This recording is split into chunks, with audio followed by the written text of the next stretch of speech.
yang kita biasa bola okey lah, depends on jenis bola lah. Okey, apa-apa objek pun sama. Macam katakan buah-buahan, tembikai ke, kamu buangkan buah itu ke dalam air, dia akan nanti terapung balik, dia akan naik balik. Tetapi situasinya ialah macam ini. Satu blok kayu jatuh ke dalam air, terangkan mengapa blok kayu bergerak semula ke permukaan air. Jadi macam ini. Pada mulanya apabila kamu lontarkan blok kayu itu, blok kayu pada asalnya di sini. Bila kamu lepaskannya saja, dia jatuh trup ke dalam air. Tetapi lepas itu dia akan naik balik menjadi macam ini. Pada asalnya sahaja dia jatuh ke bawah. Lepas itu dia sendiri akan naik balik. Mengapakah sedemikian? Jadi oleh sebab ceritanya sangat panjang. Dilepaskan, jatuh ke dalam air, kemudian naik balik. Jadi apakah yang soalan mau? Tengok betul-betul. Soalan katakan, terangkan mengapa blok kayu bergerak semula ke permukaan air. Hanya bahagian itu sahaja. Mengapa dia bergerak semula ke permukaan air? Bermaksud dari sini dia bergerak balik ke sini. Itu sahaja. Itu sahaja. Kita tak minat tentang dia jatuh, mengapa dia jatuh ke dalam. Kita tak minat banyak itu. Kita hanya mau fokus kepada mengapa dia naik balik ke atas sahaja. Okey? Jadi pada pandangan pelajar, kita sekarang mula. Pada pandangan pelajar dia berkaitan dengan hubungan apa? Ataupun berkaitan dengan prinsip apa ke, hukum apa ke, ada idea tak? Ya, daya keapungan, betul. Ya, jadi Harish pun ada jawapan lengkap, iaitu daya keapungan lebih daripada berat. Daya keapungan, betul. Dia berkaitan dengan daya keapungan. Okey, dia berkaitan dengan daya keapungan. Prinsip Archimedes, bagus. Kamu tulis apa-apa saja. Prinsip Archimedes. Okey, ada daya keapungan. Okey, daya keapungan. Okey, dan ada juga menyatakan tadi Harish kata apa, daya keapungan lebih daripada berat kan? Harish kata daya keapungan melebihi berat.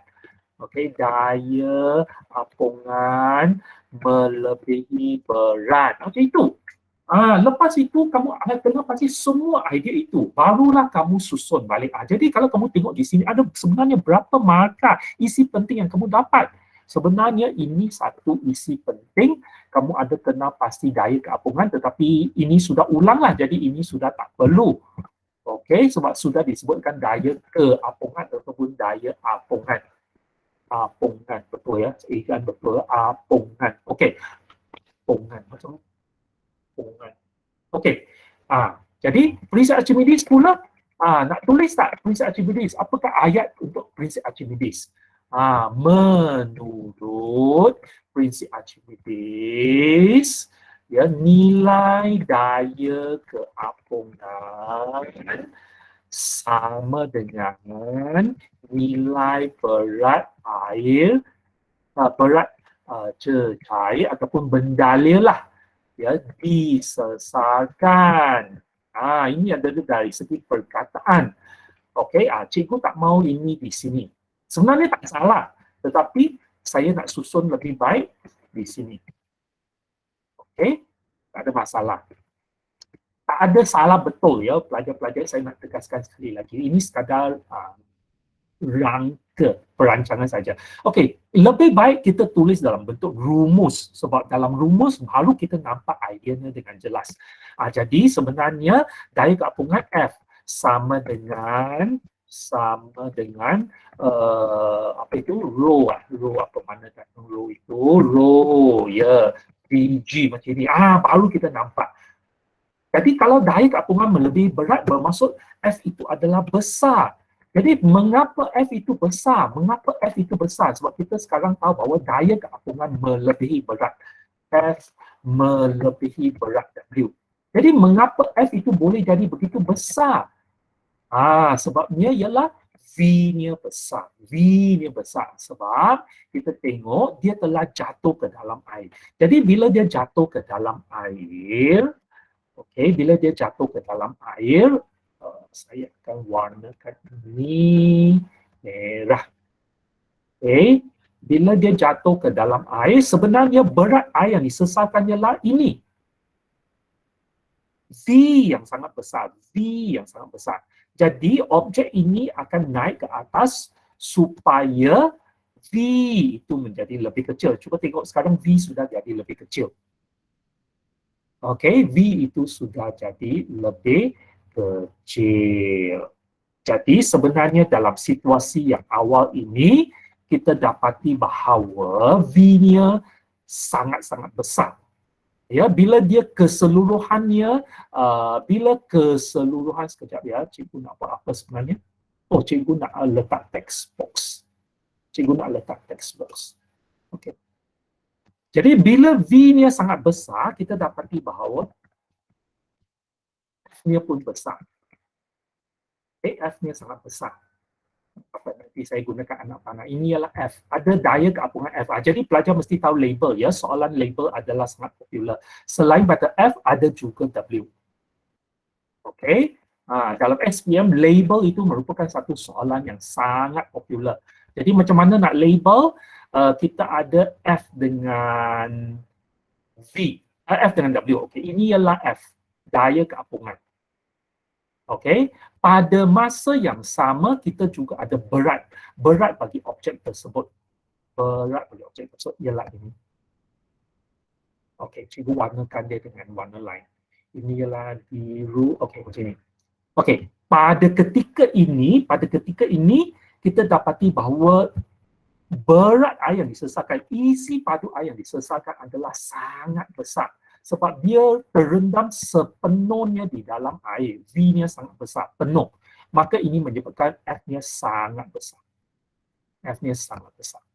Dan F ini melebihi berat W. Okey, melebihi berat W. Itulah sebabnya dia naik kembali ke sini supaya isi padu air yang disesalkan hanya bahagian ini saja. Okey? Bahagian air yang telah ditolak keluar ialah ini sahaja, lebih kecil. Jadi kita telah berjaya mengecilkan nilai V. V kecil ataupun V lebih kecil lah. V lebih kecil. V lebih kecil. Jadi apabila V lebih kecil, apa yang akan berlaku? Apakah kesannya? Jadi W ini memang tetap. W ini memang tetap. Tak ubah. Di mana dia saja, di atas, di bawah, semuanya tetap W. Tetapi F ini akan ubah. Ya, F ini akan ubah. Jadi kalau V dia sudah dikecilkan, maka F ini akan dijadikan lebih kecil supaya mencapai keseimbangan dengan berat. Maka dia akan terapung semula. Okey, itulah sebabnya dia naik ke atas. Okey, dia naik ke atas supaya tercapai keseimbangan sekali lagi. Okey, so pada mulanya dia masuk sepenuhnya di dalam air, V adalah lebih besar. V adalah lebih besar. V lebih besar menyebabkan F besar melebihi W. Okey, dalam kes ini F melebihi W. Okey, cikgu tulis F melebihi W. Okay.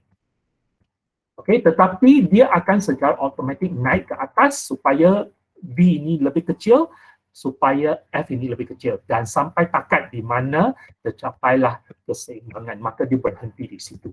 Itulah sebabnya kalau buah-buahan apple ke, pear ke, orange ke, kamu buang ke dalam baldi yang berisi air, dia akan terapung semula macam ini. Okey, jadi itulah yang kita nak terangkan. Ya, tengok kita sebenarnya dah banyak isi, betul tak? Jadi kesannya ialah bukannya kita nak terangkan, ini kesan awal, ini kesan awal. Tetapi kita mahu kesan akhir. Kesan akhir kita mahu F sama dengan V. F sama dengan V. Kita mahu F sama dengan V. Okey, kita tak mahu kesan awal. Sebab soalan minta kita terangkan apa yang terjadi akhirnya, bergerak semula. Okey, jadi bermaksud pada awalnya terendam sepenuh. dalam air. Jadi isi padu air tersesat besar, itu V besar. Okey, ini adalah V besar. Jadi menurut prinsip Archimedes, nilai keapungan sama dengan berat air disesatkan oleh sebab V besar, maka F pun sebesar. Jadi inilah situasinya. F lebih besar daripada W. Ini ialah situasi awal. Tetapi kalau kamu tak mau terangkan ini pun boleh. Kamu terangkan part 2 sahaja sebab soalan memang tentang part 2 sahaja. Jadi, apa yang berlaku sekarang ialah blok.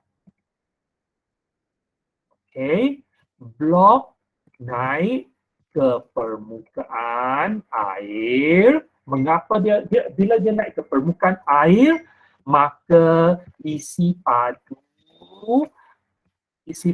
air tersesar menjadi kecil ataupun berkurang. Isi padu air tersesar berkurang, iaitu V lebih kecil. Jadi sekali lagi menurut prinsip Archimedes, nilai keapungan sama dengan nilai berat cecair disesatkan ataupun berat air disesatkan.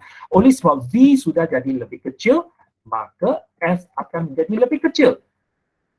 Okey, V sudah jadi lebih kecil, maka F jadi lebih kecil. Jadi kamu tulislah F berkurang sehingga F sama dengan W.